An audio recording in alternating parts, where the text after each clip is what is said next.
So today, though, in one of the strangest years in world history, I am honored to have Dan Grieb with us. And I've known Dan for a really long time. I've known Dan for about 10 years. And what's interesting is, and I've known Dan, by the way, Dan, because you're a real estate agent, just like I am in Florida.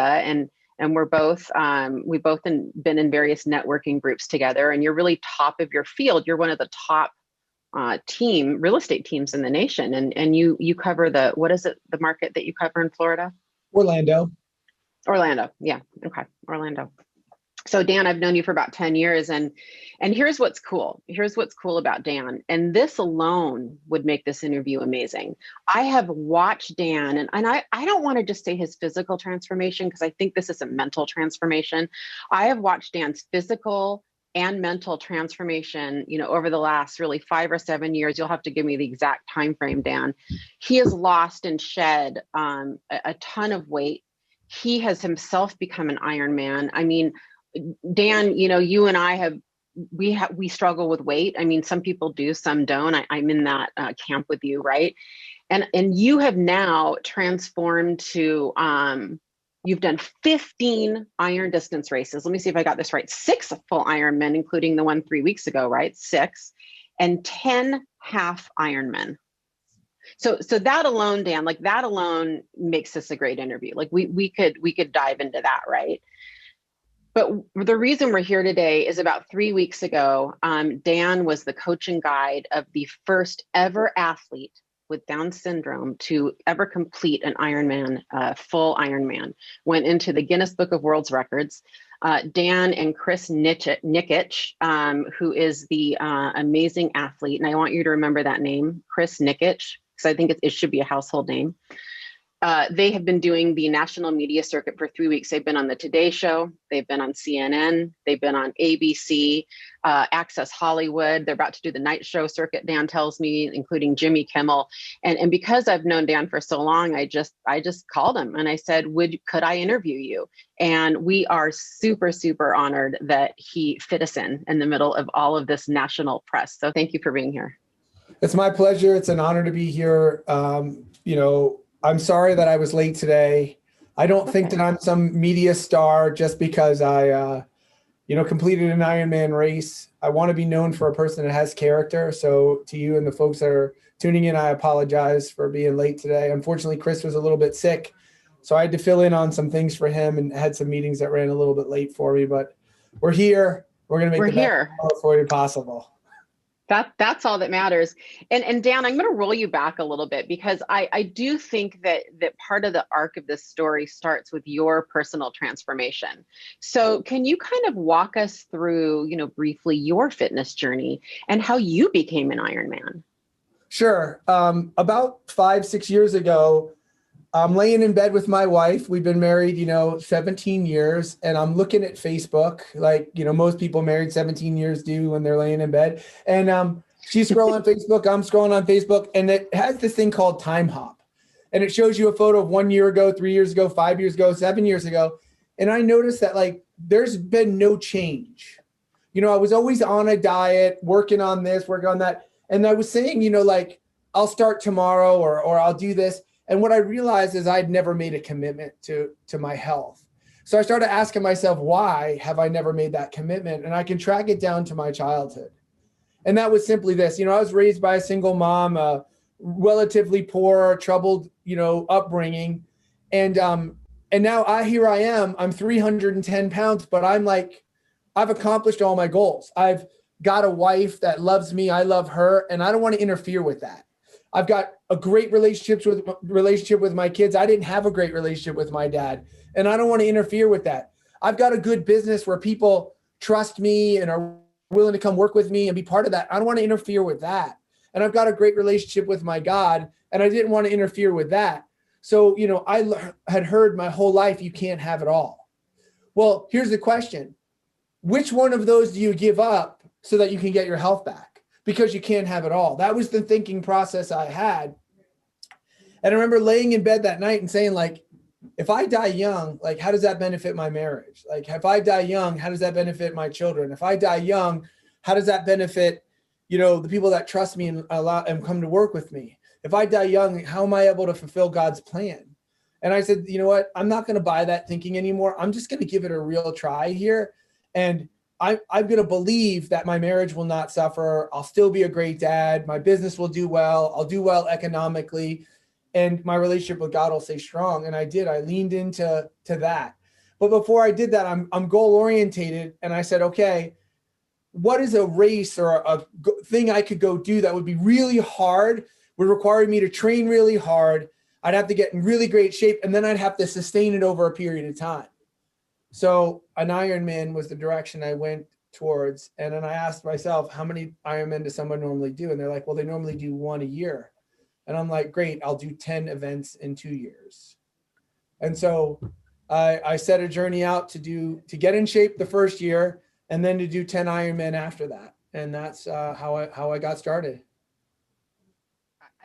I'm speechless that was your goal. That's pretty amazing. How does one get started from 0 to Ironman, right? Like, what does that even look like? What are the steps involved? Right. Well, I mean, I wish I back then I didn't know what I know now, but I'm going to give you the answer I know now. And that is commit to getting 1% better. The way we train, I didn't go right from my couch to running, a marathon distance run. I ran a mile. I did a couple of push-ups, a couple of sit-ups. I committed to learning about diet and nutrition and understanding my own issues of why I stress eat. I started to start doing 5K races, and then 10K races, and then half marathons and full marathons and sprint triathlons, and then ocean marathons, which is where you swim for miles and miles in the ocean. And I just kept building and building and building. And then by the time I had, become an Ironman, it wasn't about what I had done. And you guys in Keller Williams world, this. Success is not about where you go or what you get. It's about who you become in the process.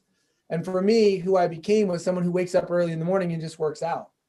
I wake up in the morning and already know what my plan is going to look like, because you can't wake up at 4 o'clock in the morning, or in my case, 3:50 in the morning, go work out at 5 o'clock in the morning and not already have your day planned out, because I have to plan my work clothes. I have to pack my lunch, my breakfast. I got to get the day started, because once I leave at, 4 o'clock in the morning, that's my day started. I'm not coming home until the evening.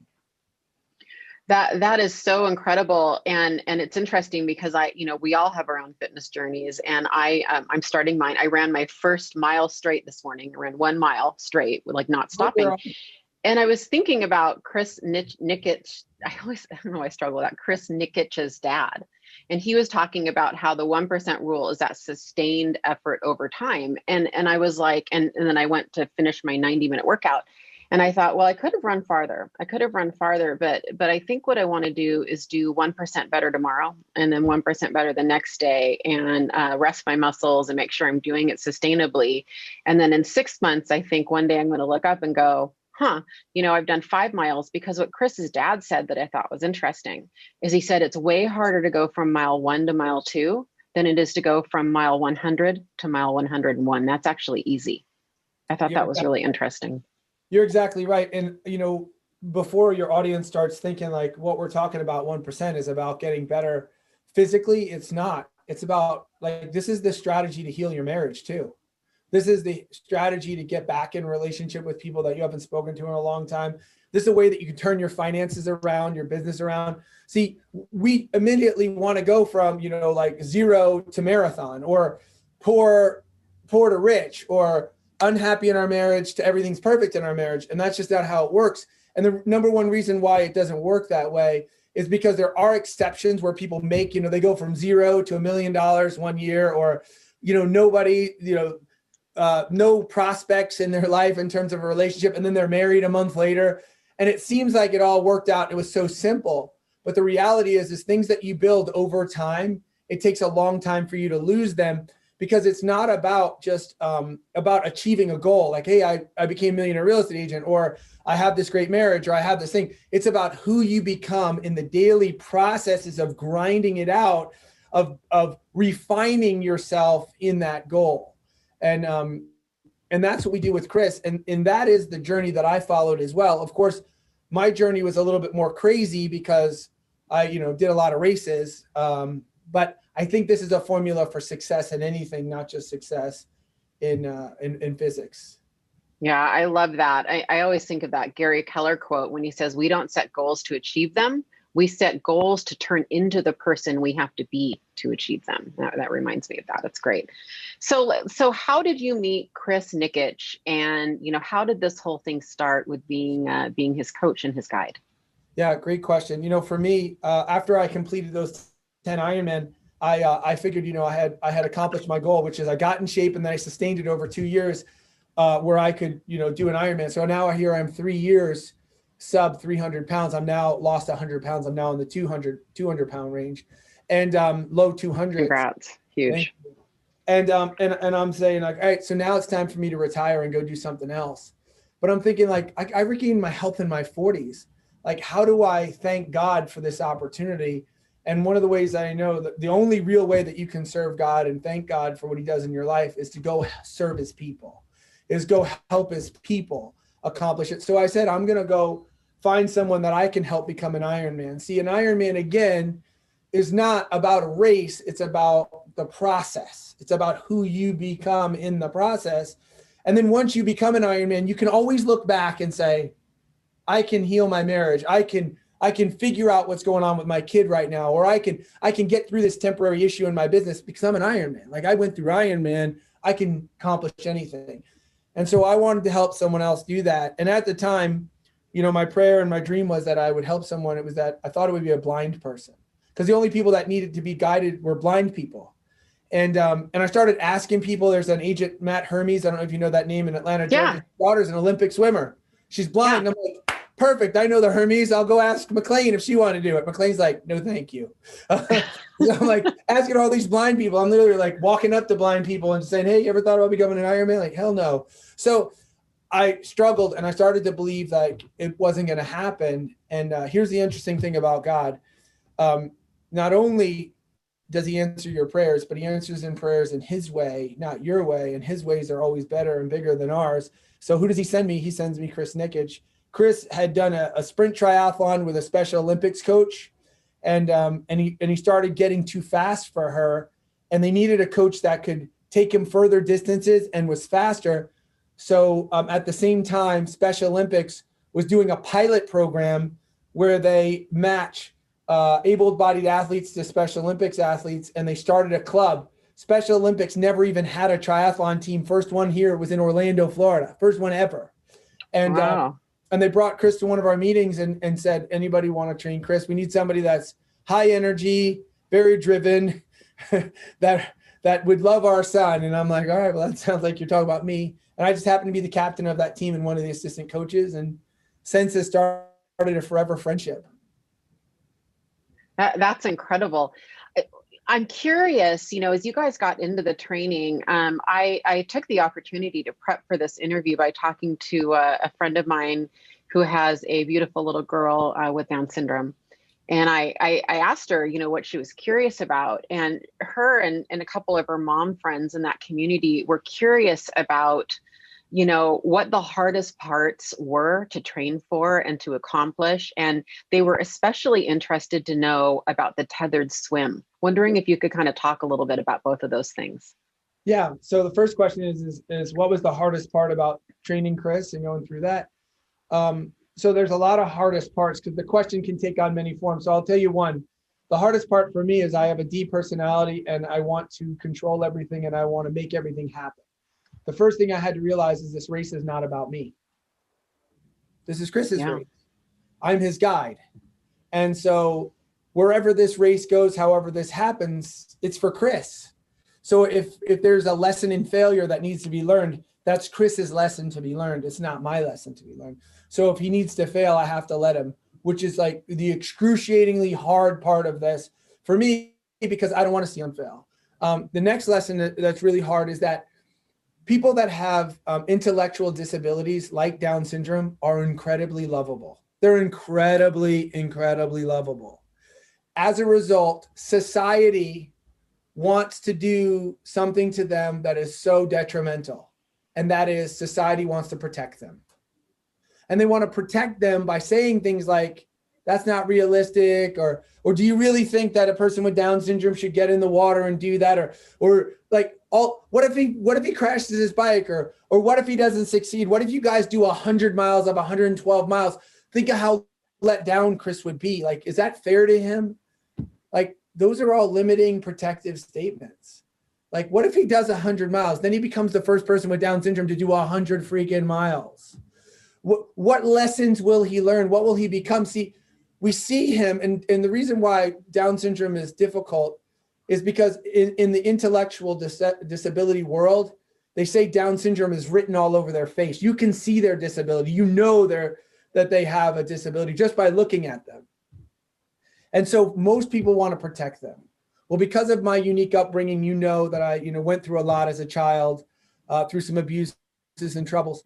I've been minimized my whole life, and I've been told I wouldn't amount to much. And Chris and other people like him with Down syndrome, from the moment their parents find out that they have a child with Down syndrome, they're told, number one, would you like to know what your options are? Now, I'm not going to go into what your options are, but you just do some guesses. What mother wants to be told that? Now, the next thing is, from that moment forward, they're told your child's not going to amount to much. Your child's not going to amount to much. Be prepared to babysit this person the rest of your life. It's very hard to live in a world where people minimize human beings and tell them they're not going to amount to much, especially when I was told I would not amount to much. And look at me, I'm being interviewed by you. There's 200 people that want to hear what I have to say. They would have told me when I was a kid that was impossible. That would never happen. So I think that was very hard dealing with that. However, that issue is forever resolved and will never be spoken of again because of what Chris has done. In terms of swimming with a tether, it's no big deal, actually. It's very easy. Chris swims like he's supposed to. He's attached at his hips to me. And what I do is I basically just direct him. And, who wants their child that has an intellectual capacity of a 9-year-old to be out a mile out into the ocean with 2,000 other swimmers without some level of protection? And that's what I serve in the water. I keep him going straight. I keep him on pace. I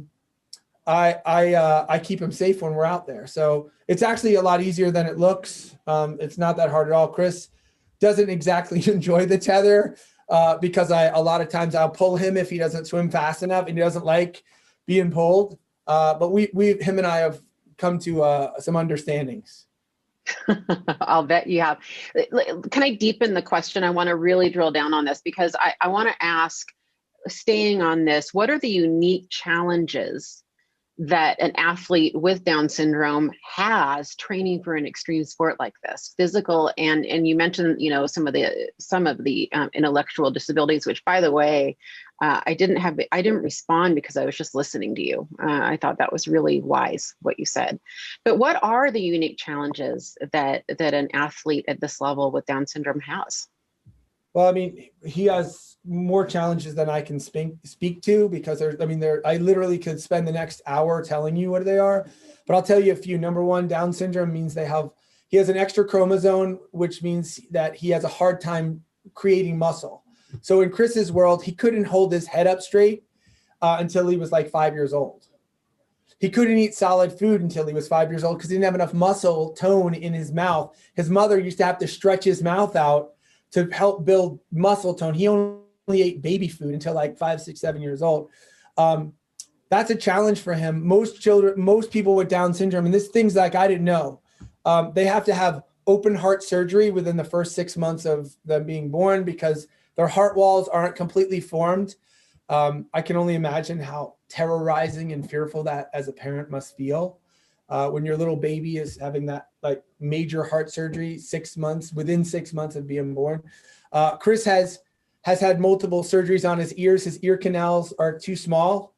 So he had to have them like widened out. So he has balance issues. He has an intellectual disability, which means like if this is your brain, it has 5 lanes, right? And you can just send traffic down either lane at all times. Chris only has 2 lanes with the same amount of traffic. So that traffic is always like, when you're going down the road and there's a crash and like everything's slowed down because of it, his brain always works like that. Chris does not have a concept of time, space, or distance. So he does not know like what 1 mile is versus 100 miles. Chris does not understand human, he doesn't understand like interpersonal skills that well. He gets it, but he doesn't really get it. He lives in a different world than we do. And that's where it becomes his superpower. And the hardest part to training him and for Chris is that no one has ever done this before. I couldn't call someone and be like, hey, what do I do at mile 100 with a Down syndrome athlete? What do I do if a Down syndrome athlete starts exhibiting what we call bonking in a race, low blood sugar? Like, what do you do? How do they process oxygen like we do? How do you negotiate with pain with them? Like all of that. No one's ever done this before. So all of those are limitations that he had to overcome. That, and on top of, he's 21 years old. So for basically 18 or 19 years of his life, everyone, including his parents at some level, have told him, you're not going to amount to much. Now, his parents did that only because they listened to the experts and the doctors, like, hey, you're not going to amount to much. So Nick, his father, says that he has a daughter that was very smart, very intellectually smart, an older daughter, very athletic. She was walking within a few months of being old. She was playing soccer. She grasped concepts. She was very smart. And he always treated her as gifted. And then Chris, they always treated him as special. So he's had a lifetime of being treated special by everyone around him. And then on top of all these other disabilities, now he's got to go do a race. So how did you coach to that, Dan? What did you do with that? How did you take that? How did you coach? Well, I would say, like, I wish I came up with this on my own, but it's his dad. He's got an amazing father. His father taught me how to coach Chris. And it was very easy because a lot of the coaching that Chris needs, I resonate with, I need it too. And I think it uniquely works for me because of some of my own wounds in my life. Is number one is we constantly remind Chris of his dreams.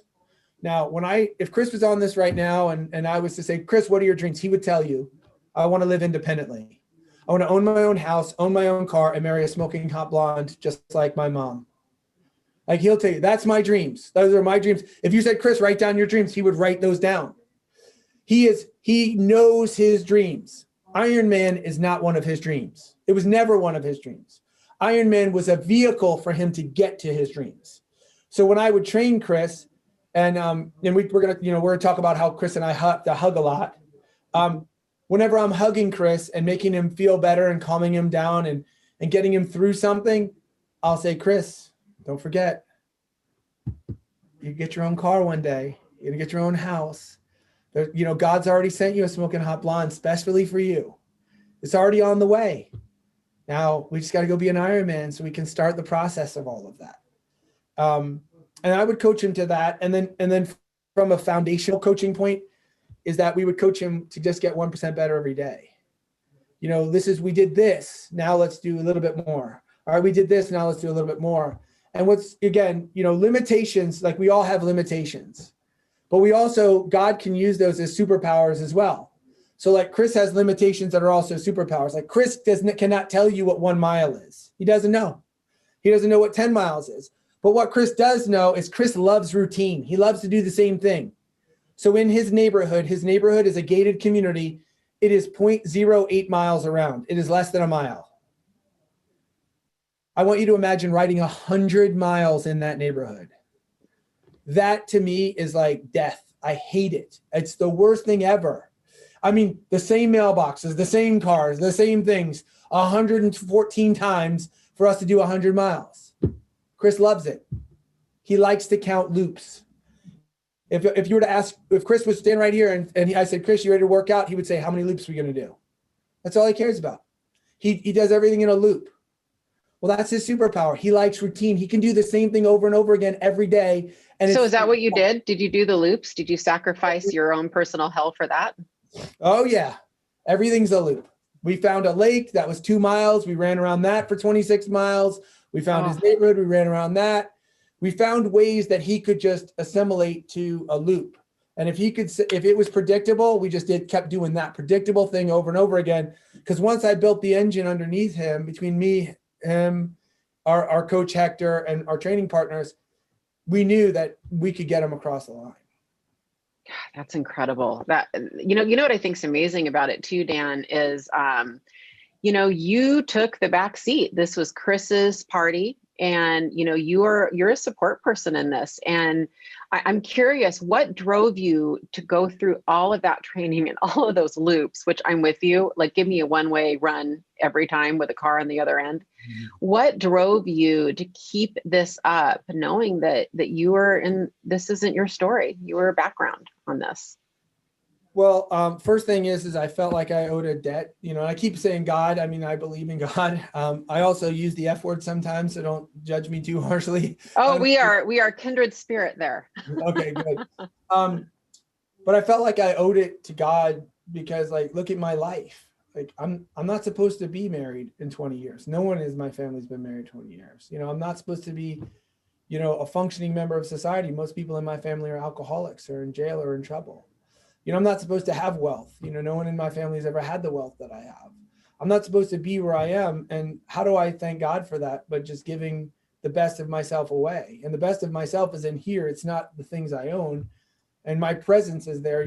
This is a Dan Grieb original. It says your money is cheap and your leadership is expensive. Like my leadership is expensive. My heart, my influence is expensive. Everything else is really cheap. People can give away a ton of money, but never actually care about what they gave their money away for. And that's cheap. But your heart being in something is expensive. And I felt like the best thing that I could give away was me. I do want to move into, because you and I had an incredible talk about this, and we talked about the hugs in this, and I found myself repeating it a couple times in the last 24 hours. So I'd love to hear and have you share with everybody, Dan, some of the lessons that you've learned from this. Yeah, give me one more second. I want to finish that last thought. And that is, of course. After that, as I started to realize the impact that what Chris and I were doing on other people with Down syndrome, other families with intellectually disabled people, I realized that like what we're doing really matters, because we didn't just go straight to Ironman. We did a half Ironman, we did Olympic distances, and people would come up and they would like start crying and say like, I can't believe you just did an Olympic distance race with me. I can't believe you just did a marathon, a 70.3. And I started realizing like the world needs this. And God has uniquely prepared me to be the person that has the grit and the heart and the desire to do all of this. And I have a great business that will support me in doing it, and a great family, and my wife, like everybody was behind me. I said, I just got to lean in and see this thing through. So you asked me, the next question was, what are all the things, the lessons I've learned? Yeah. I mean, there's so many, and I know you've heard a few. Number one is Chris requires a hug to recalibrate. So he has the limitation of not understanding social rules and boundaries and all of that. But he does understand human connection, and he needs human connection. He feeds off of it. So he hugs you if he's happy. He hugs you if he's sad. If he's done something that you have to kind of correct him, you know what he'll say? Can I please have a hug? Or if he's feeling pain because of a race, he'll say, can you give me a hug? And that hug is me calming him down, letting him know he's safe. And I call the most special of all those hugs is the hug of vulnerability. It's when he's really vulnerable, and only myself and his dad are the only men that get that. He's a guy, so he likes hugging girls, obviously. So I get those hugs. And I've learned that lesson is that I wish I'd been hugging people a lot earlier in my life, because hugs offer healing. They offer connection. Hugs can solve a lot of problems. Like, what if the next time I got mad at my wife, rather than like letting her have it or telling her my position on how the world should work, I just said, can I give you a hug right now? Not just like this temporary quick hug thing, but this like hold you for a moment so that you can feel my heart. I learned that from Chris. I've slowed down. I'm a calmer, nicer hugger person because of Chris. The second thing is that Chris doesn't have a concept of time, really. He doesn't know, a year ago versus a month ago versus, 10 years ago. He doesn't understand that. He doesn't know a distance very well. So Chris doesn't live in the future, and he doesn't live in the past. He lives right now. And sometimes right now just has to go by, and I have to hug him while right now goes by. And then once right now is gone, he's ready to go back out there. Well, what if we lived in a place where we just weren't so tied up on like the mistake I made yesterday, or how that guy hurt me, or how difficult yesterday was? What if I just thought about right now, about the fact that like you and I are just sitting here talking, and you're in Washington State and I'm in Orlando, Florida, and we're a couple friends reconnecting that haven't had a chance to see each other in a long time. Like, what if we just lived in that? Or what if we weren't so concerned with the future? Like, so what about next week? Like, so what about tomorrow? Like right now is just freaking amazing. And you know, that's me speaking his language. Like Chris says, I say, Chris, how you doing? He goes, freaking amazing. like just what if today just was just going to be freaking amazing? And I've learned I've got to live in the moment more and just soak it all in, because these moments over time, they just go away. And, you know, when you're 46 years old, you start realizing that you might have more yesterdays than you have tomorrows. And I don't want to miss the moments. I don't want to miss the connections that are yet to be made, and the best of me that is yet to be given away. You know what's interesting about that, Dan? I spent some time in India, and specifically in Kashmir, which was, Kashmir is a place you couldn't really go to. Now, you really shouldn't have gone when I went. And we were spending time with a family that we knew there. And one of the kids was a boy with Down syndrome, and they revered him as a holy person. And in India, they view being mindful and present and in the moment. They revere it so much, at least with our friends and their family, that in their mind, he was almost a spiritual being. That's how they treated him. They treated him with so much love and kindness and almost reverence when we were there. Yeah, well, I mean, I get that. I've had people send me messages about interactions they've had with Chris and they'll say things like, I felt like I was in the presence of God. Yeah. I think there is a divinity at work. You know, in the Christian Bible, it says, you know, that God uses the least of these. He doesn't use the best of these. He uses the broken jars to hold the most, because he knows that they need to be held and that there's value in them.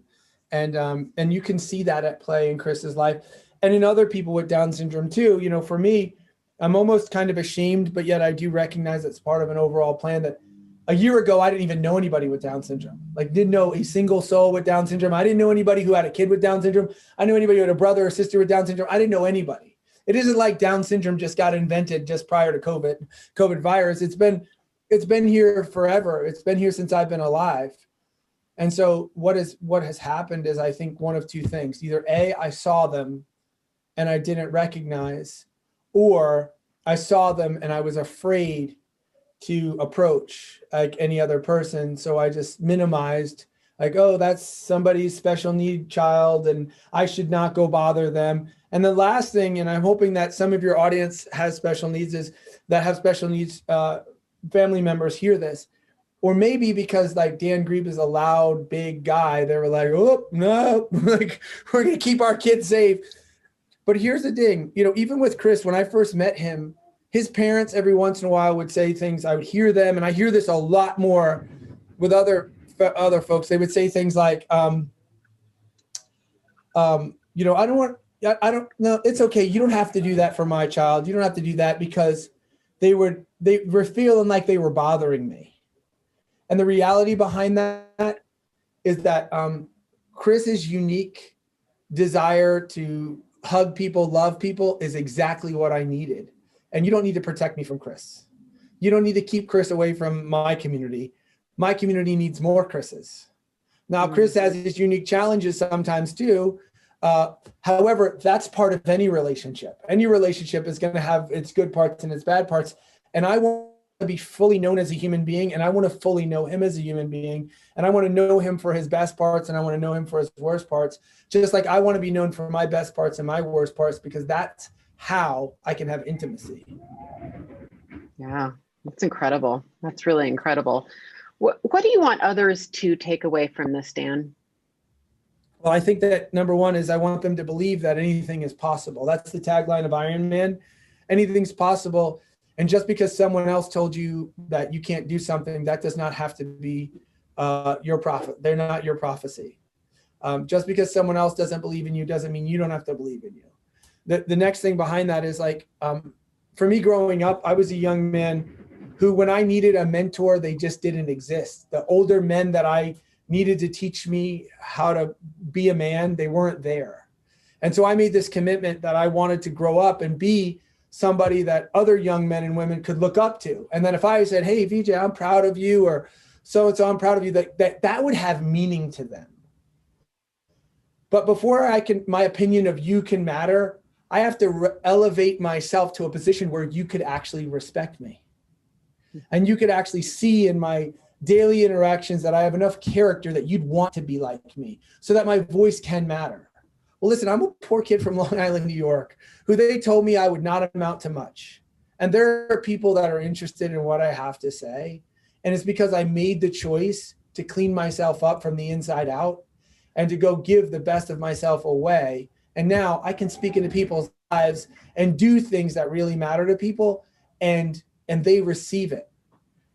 It is a lot of accountability, especially me coming on like a show that'll probably be watched by 1,000 people and saying, I want to have a lot of character, because now I have to live with a lot of character because they're all watching me. But guess what? I mean, that's a fair journey, and I'm willing to go on it. And I think it's such an amazing testament to how sacrifice can bring us into our whole selves. You know, sacrifice is such an amazing concept, and you've just exemplified it. Well, thank you. I would say that it's not an easy journey. The high road is oftentimes very difficult. There is a lot of people that misunderstand me and think I'm something that I'm not, just because they see the drive and the fire. But if they ever spend enough time to get to know me and know my heart, they would say, even at my worst days, that my desire was to do something right. I just did the right thing the wrong way. And that if they would come beside me and show me how to do the right things the right ways, they would probably find an amazing human being in front of them. And I have to recognize that that's probably true with a lot of people that I've decided are bad guys or bad gals, where if I went to them and said, like, what's going on? Help me understand. Like, did you want to hurt my feelings when you did that? Or was that your intention? That they might respond with, oh no, that was not my intention. I was attempting to do the right thing the wrong way. Or I'm so hurt by my own situation that I didn't have a chance to think about you. But now that you've brought that up, you know what? I should have thought about you. Yeah. How many hours a day do you train for an Ironman, or a week? What does this look like? You know, give us an average week when maybe you're, I don't know, 2 months out in the peak of it, I'm guessing. Well, Chris are a normal person, because Chris has to train longer than other people. Wow. Why is that? Well, because Chris goes slower. He has to do a 100-mile bike ride. I can do a 100-mile bike ride in 5 hours. It takes Chris 6.5 hours. So it's different, right? So I would say when I train with Chris, we train for 8 hours on Saturday, 8 hours on Sunday, and collectively between the two of us on the lowest end, 2 hours to 6 hours every day. So he does, that's roughly 16, about 30 hours a week. Wow. It requires a lot, and nutrition in there too, and stretching and I was just going to say, because by the time you're meal prepping and figuring out all the macros and everything you have to eat, and I'm guessing supplements, and, you know, I just learned about runner's chews, that you can chew things while you're running. I'm guessing that it's more like 50 or 60 hours a week. I mean, if you add everything up, is that accurate? It's a lot. And here's what I want to let you know. You can do it. Like, I believed at one point that like this, what I'm talking about, was impossible. I just wake up earlier. I wake up at 3:50 in the morning, 4 o'clock every morning, and I have all my stuff prepared the night before, and I'm off to the gym. Today alone, I've already ran 2 miles, and I've already biked like 25 miles today. I did it on a trainer, so, you know, it was an hour and a half. But I've already done that, and I still have another run to do tonight. So I'll do 5 miles with my son tonight. So but it's possible. And I still have date night on Thursday night with my wife, and I train Chris, and I'm doing all this media stuff, and I have a great business. Like, I don't want you to think in terms of subtraction. Like, to have this, I have to subtract that. Say, I want to have this, and I'm going to add that. And it's really possible. It's really what's happening up here. It's what you decide to do up here. as you expand this, then the whole world expands as well. Well, yeah, and it doesn't happen overnight, like you said earlier, right? You don't go from 0 to 30 hours a week in 1 week, I'm guessing. Is that correct? I mean, it kind of builds up to that.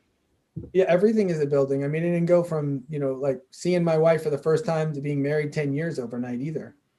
Yeah. We went through a dating process. We went through an understanding process. We went through all of that. And then there was courtship and marriage and 1 year, 2 years, 3 years. And again, like I've had to develop into somebody new. Same was true with my real estate career. I didn't go from getting my license to having a team of 16 people. It was a development process. I had to become a better leader. Like the leader that's standing in front of them today is not the leader they had 3 years ago. It's a totally different person. And how did I get there? Is I made a lot of mistakes and I learned from my mistakes. And I just chose to get better every day. Yeah, I understand that completely. How do you become that productive? I'm guessing you have to get really productive running your business, right? So what have you done to kind of fit both in? Clearly, you've become a ninja in productivity. You'd have to be. Well, yes, and I understand leverage, and I'm 16 years in, so I don't have to play the first year agent job role. I have money. So, if I don't have enough hours, I have a full, like this is the first year I have a full-time assistant. Like her name is Jessica. And if you ask Jessica what she do for a living, she says, whatever that guy's doing. So if I'm doing an Ironman, she's doing an Ironman. If I'm traveling, she's traveling. So she goes everywhere with me and I pay for that. Now, when I was younger, before I had Jessica, I just had to figure out a way to do it. I think that productivity is necessary. I think that also your target has to change. And if I can go into Dan's soapbox about that, I'm really glad that you did not ask me the traditional real estate questions because it would have been awkward when I refused to answer them. Like you didn't ask me, Dan, how many units do you sell? I would have asked you, like, when did that become relevant? How much volume? Like, was that relevance? Because in our industry, a lot of times we ask these questions, like how many members are on your team? Like 16, like, why is that relevant? I can show you how I have a lot of units, a lot of volume, a lot of people, and I'm dead broke right now. I can even sell a book on that right now. I can sell you guys books on that. Those are measurements of non-success. People that have gained a business over time incrementally and built a really great business, they're not going to answer questions like, if you said to them like, share with me your profit. They would be able to tell you a number, not a percentage. Oh, I'm profitable 40%. 40% of what? 40% of gross, 40% of net, 40% of this. Like, no, they wouldn't know that. I want people to choose to be wealthy, which is a life free of anxiety, be rich or famous. Just understand you're not going to be both. And unfortunately, awards are given at real estate brokerages for transactions and volume, and you feel great about how many people are on your team and all that other stuff. But the reality of that doesn't pay your mortgage. That doesn't allow you to leave a financial legacy. If you look around my office, this is not about money. This is my brain. This is me watering my brain every day, and out of my brain comes opportunity. There is not a single sales award in my office except for this one. I'm part of a coaching company that if you're the best student, they give you a dragon. So I have a dragon. Like, that's it. You will not find a sales award in my office ever, because that is an indication of past performance. I'll take the 2025 number one salesperson in Florida award today, but in 2025, I'm going to throw it away. I should be pressing on towards that. I want to be focused on leaving a financial legacy for my family. And I also have to make sure I understand as a real estate agent. Now, this is the world according to Dan. So if Ben's coaching company or Maps or someone else tells you something different, go with what you want. I've divorced myself from the thought that I have a business, because I don't. This is not a saleable business. No one's going to buy my real estate company. That I've literally walked outside, talked to my best people and said, if I retired tomorrow, would you still work here? And they're like, no, I came here to work with you. I love working with you. If you left, I'd leave. Well, my number one admin person that like is irreplaceable. Hey, if I left tomorrow, like I hired someone else and they paid you the same amount and they just took over for me, would you? No, I would leave. Like I would go somewhere else, look at other options. So I don't have a business that's saleable. I recognize also that like a hardware store is a saleable business, but they also make a profit margin of like 10%. So if you sell this hammer that you bought for, $10 and you sell it for $11, then you just made a 10% profit. Like you win. Over time, you might be able to sell that hardware business, but you live on these low margins. But in real estate, we've got agents that are like doing like 40, 50, 60% profit margins. That means they're making $100,000 and their bottom line after paying their taxes is $50,000. That's a 50% margin. That's unbelievable. You can just stack opportunities of cash up. It's the last frontier of going to school for 2 weeks and then boom, making a crap load of money. Like, this is the reality of that. Now, you take that money, you invest in the stock market, you buy real estate, you use deferred compensation, you do other great strategies like that. But here's the problem. You're not going to get an award for having the most paid off houses. They don't offer that. You're not going to get an award for having the most money in your retirement account. Well, what if we decided just here in Ben Kinney's companies, just through VJ's coaching, that we're never going to apologize for being awesome. And we're going to say, here, our culture is that here we talk about everything that works out. If you're having a great relationship with your husband and your wife, you talk about it. If you're celebrating your 5th year and you feel like you've only been married for 6 months, you talk about it. If you've had an amazing month and you made $40,000 in profit, you talk about it. Like, we don't hide that from each other. We share the best about ourselves. And then we hold each other accountable to profitability and savings. We say things like, what's your goal to save at the end of the year? How much are you going to invest in the stock market at the end of the year? How much debt are you going to eradicate from your life? We're going to have an award, a little sticker you can wear on your Keller Williams polo that says debt free. And we know the people that have paid their houses off and paid off all their debts, because in the rest of the real estate world, they don't let you do that. You can talk about how much credit card debt you're in. You can talk about how terrible the real estate market is, and that's acceptable language. But if you start talking about how great your marriage is, or how much money you've made, or how much debt you've paid off, or how you're sitting financially, you know what they want to do? Like, kick you out of the office, tell you to calm down. That's too personal. Well, what if we just made a commitment that we stop doing that? And that's what I did. Yeah, not in our world. We celebrate all that. So we need to. I think there's people that need to get more involved in that. And if they're not already connected, they should probably get connected with that tribe, because that's what they want. Winners want to be around that. Yeah. We talk about the difference of being rich and wealthy. Rich is a lot of money. Wealthy is having enough passive income to fund your life.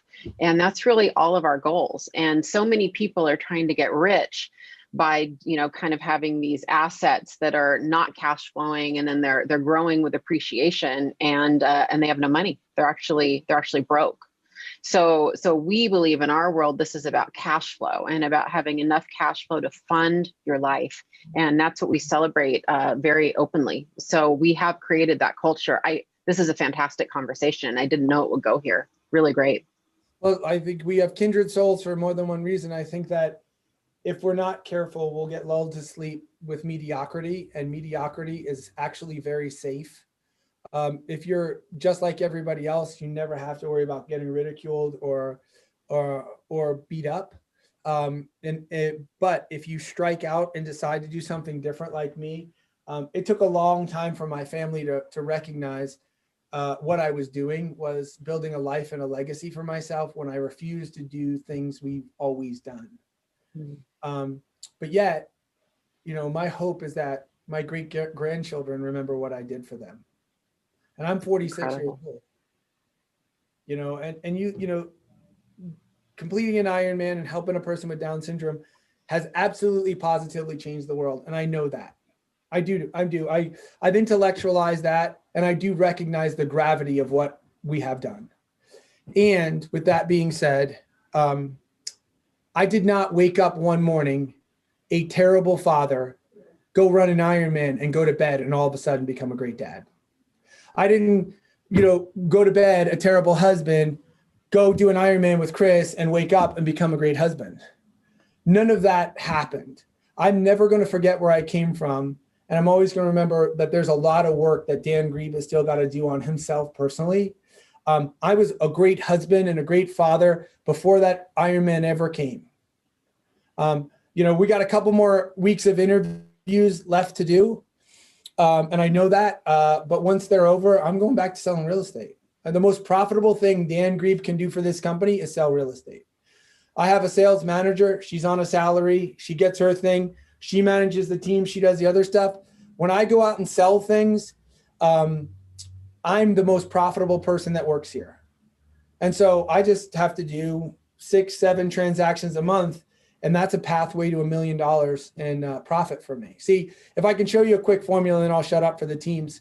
If you have a team and the team actually, in my view, pays the bills. Like if you're an agent production and the team pays all the bills, so that means they cover the admin team, like the team pays for Jessica, the team pays for the office, the team pays for all my cell phone, everything to do with operating business. That's what they do. Now, I'm blessed in that they still make money too. We profit from them.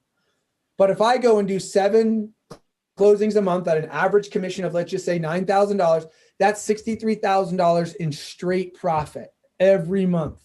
And you're like, well, what about taxes? No, they pay the taxes. I build my team so they cover the expenses, and then anything I do is straight profit.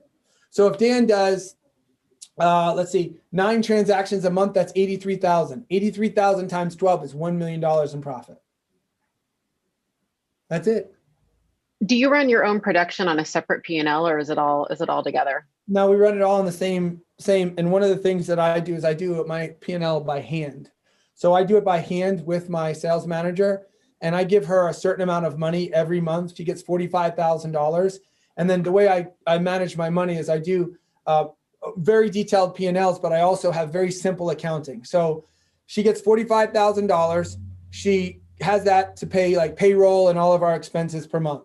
And then what I do is all commission checks that come in, they're saved in a folder, and they all are deposited at one time at the end of the month.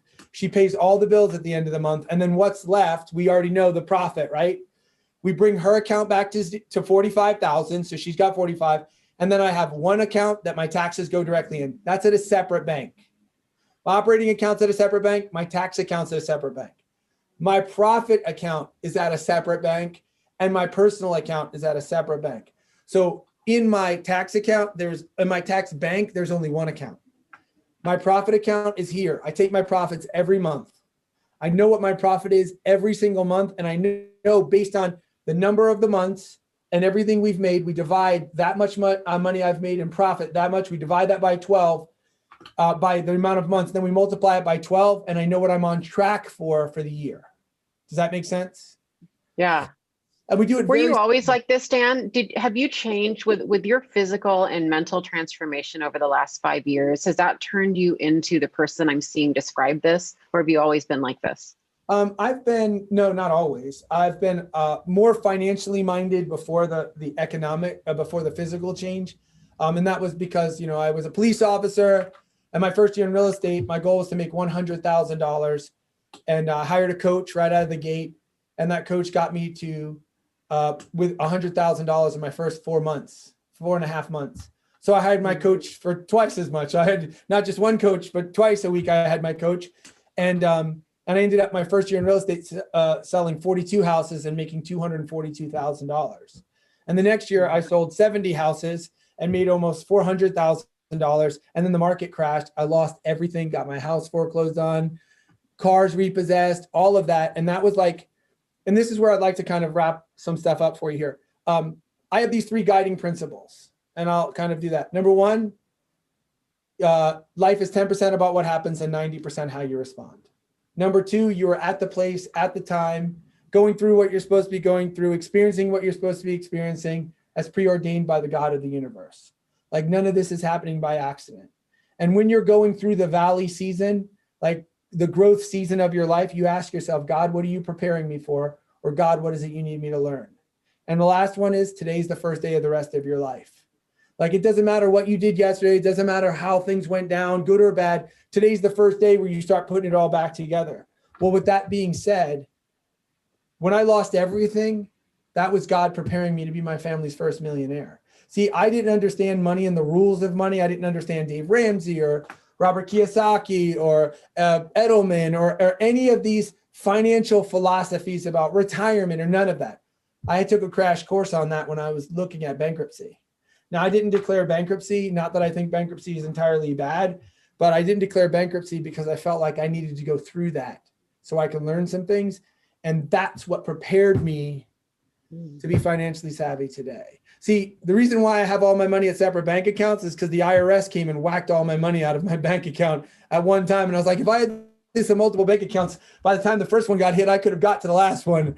So I no longer commingle my money in any way, so that I always pay the IRS. I always know what my profits are, and I always know what my operating capital for my team looks like. And I know what my personal operating capital looks like. So I know where I am. I could just look at my accounts and know I'm good. Fantastic, Dan. And I know you have to go, and you're right. It is one thing making money. It's another thing protecting it. I cannot thank you enough. I am personally going to be listening and watching this a couple times so that I can take notes on everything that you said today. And I know I speak for all the people watching who will watch in the future. Thank you. Thank you for being so vulnerable and for being so transparent and for sharing everything you did today. I think it's a really important messages. Thank you, Dan. Thank you. It was a pleasure. Bye, guys.